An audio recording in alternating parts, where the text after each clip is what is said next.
Здравствуйте. На телеканале «Новый век» программа «Вызов-112», в студии Эльвира Фазлиева. И сегодня мы покажем последствия крупной аварии в поселке Васильево. Иномарка лоб в лоб столкнулась с КАМАЗом.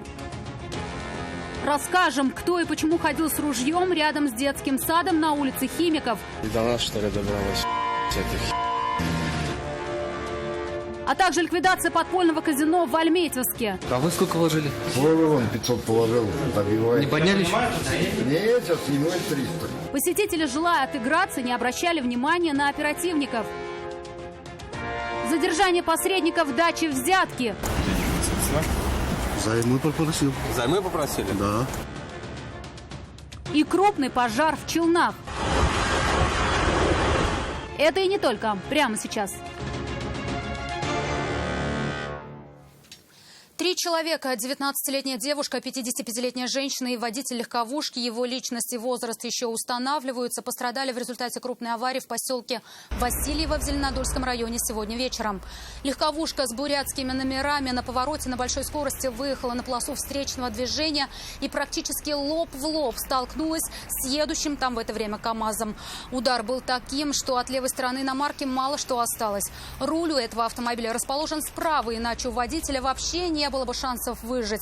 Всех пострадавших в тяжелом состоянии экстренно госпитализировали. Все подробности этого происшествия мы расскажем в следующих выпусках нашей программы.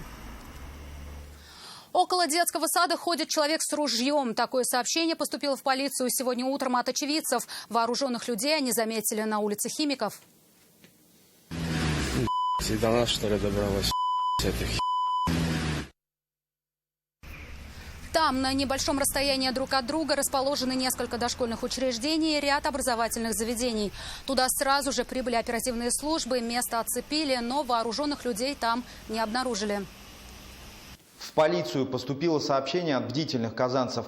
Полицейские выехали на место и проверили информацию. Как оказалось, поблизости с детским садом работали сотрудники службы отлова собак. У них при себе была духовая трубка для отлова собак, визуально схожая с ружьем, которое стреляет дротиками со снотворным.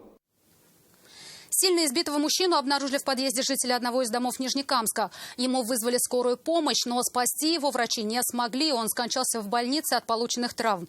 Алия Хайрудинова выяснила, кто и за что мог его так избить, и узнала, что сиротами остались 3 его детей. Окровавленного мужчину жители одного из домов на улице Менделеева обнаружили на лестничной площадке. Говорят, на вид ему было примерно лет 45. Тут же вызвали скорую помощь, его госпитализировали, но от полученных травм мужчина скончался в больнице. Под подозрение попал один из жильцов этого подъезда, и, как выяснили следователи, мужчины выпивали, потом поссорились. Пьянка, постоянно пьянка, это уже есть.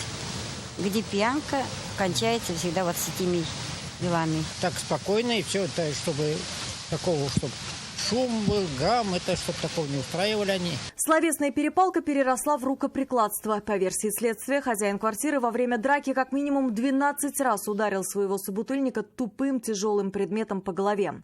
Затем вынес его за дверь и оставил умирать. Погибший мужчина один воспитывал 3 детей. Мать умерла давно уже. Да что? Да, у нее туберкулез, что ли, был там это уже. Получается, дети-сироты? Да. В отношении подозреваемого возбуждено уголовное дело по статье «Причинение тяжкого вреда здоровью, повлекшей по неосторожности смерть человека». Она предусматривает до 15 лет лишения свободы. Алия Хайрудинова, Алмаз Кашаев и Евгений Лызаев. Вызов-112. Сутками раньше то же самое произошло в Челнах. Там во время распития спиртного вспыхнул конфликт между 44-летним мужчиной и 45-летним хозяином квартиры, где и было застолье. Последний жестоко избил своего приятеля и нанес ему множество ударов ногами и руками по телу и голове. Врачи оказались бессильны, и потерпевший скончался в больнице. Подозреваемого задержали, вину свою он признал полностью. В Казани на газоне между домами обнаружили тело мужчины с признаками насильственной смерти. Стражи порядка быстро установили его личность. Погибшим оказался 44-летний уроженец Челнов. В результате тщательной работы следственно-оперативной группы установлены очевидцы происшествия. Благодаря их показаниям установили личность подозреваемого. Это 48-летний житель Казани.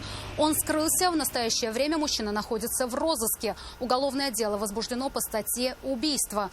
Следствие полагает, что конфликт Конфликт, который привел к трагичному финалу, произошел на почве внезапно возникших неприязненных отношений в процессе распития спиртных напитков.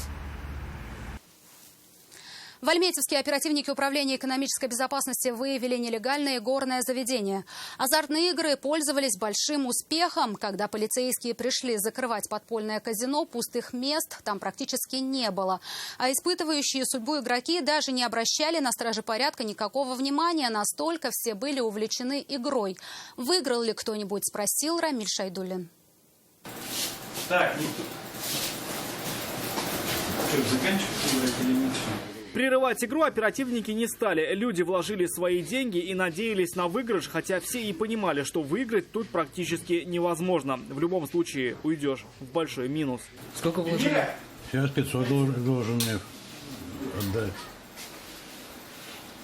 Так, а вы сколько вложили? Куда пошли? Потом поднять. Тоже он 500 положил, добивает. Не подняли еще? Нет, сейчас снимает 300. Расположился игорный клуб в одном из нежилых помещений. Популярностью пользовался немалый. Даже когда в него нагрянули оперативники, игроки не обращали внимания на стражи порядка. Настолько были увлечены процессом. При этом пустых мест практически не было. В ходе проведенных сотрудниками подразделения экономической безопасности мероприятий незаконная игорная деятельность ликвидирована. В ходе осмотра места происшествия в игровом салоне изъято 14 системных блоков, моноблок, 13 мониторов, 7 считывателей клиентских карт, находящихся за игровыми столами, видеорегистратор, 2 роутера и также денежные средства. Сейчас полицейские устанавливают всех, кто причастен к организации работы этого нелегального заведения. Следственный комитет возбудил уголовное дело по статье «Незаконная организация и проведение азартных игр». Она предусматривает до 4 лет реального лишения свободы. Рамиль Шайдуллин, вызов 112. Оперативники Управления экономической безопасности в момент передачи денег задержали мужчину, который вызвался за 200 тысяч рублей решить вопрос об освобождении от ответственности фигуранта уголовного дела. Займы попросил. Займы попросили? Да. Номера купюр, которые фигурант уголовного дела передавал посреднику за свое освобождение, были переписаны. Деньги находились в руках, все было зафиксировано на видеокамеру. Кому мужчина должен был передать эту сумму, полицейские не сообщают. По данному факту возбуждено уголовное дело по статье «Посредничество во взяточничестве». Максимальное наказание, предусмотренное санкциями данной статьи, лишение свободы на срок до 10 лет. До суда подозреваемый помещен под домашний арест.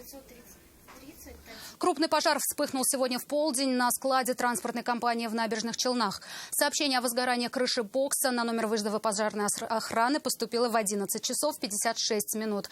К прибытию пожарных расчетов горело одноэтажное здание на площади 700 квадратных метров. Локализовать пожар огнеборцы смогли через час. Еще через 30 минут полностью справились с огнем. Люди в огне не пострадали. Причину возгорания будут устанавливать дознаватели.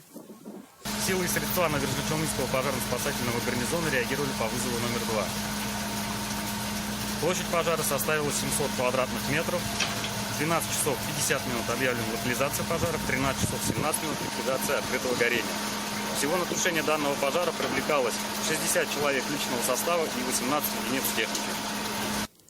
Почти 40 тысяч водителей в этом году были привлечены к ответственности за нарушение правил тонировки передних стекол автомобиля. Светопропускание лобового и передних боковых стекол согласно нормативам должно составлять не менее 70%. В противном случае эксплуатация автомобиля запрещается. Штраф за излишние темные стекла предусмотрен в размере 500 рублей. За повторное нарушение можно лишиться свободы на срок до 15 дней. Кроме того, сотрудник госавтоинспекции, выявивший нарушение, предупреждает водителя о недопустимости дальнейшей эксплуатации транспортного средства с затемненными стеклами и требует привести их в соответствие с нормативами. В случае повторного правонарушения водитель привлекается по статье 19.3 Кодекса Российской Федерации об административных правонарушениях за неповиновение законным требованиям сотрудника полиции. На нарушителя будет наложен административный штраф в размере от 500 до 1000 рублей или административный арест на срок до 15 суток. Это все, о чем успели вам рассказать. Обо всех происшествиях вы можете сообщать нам по телефону 570 50 50 или на мобильный 8 98 69 112 112. Также мы доступны в социальных сетях. Присылайте видео, снятое вами. В студии была Эльвира Фазлиева. До встречи. И не бросайте вызов судьбе. Вдруг она его примет.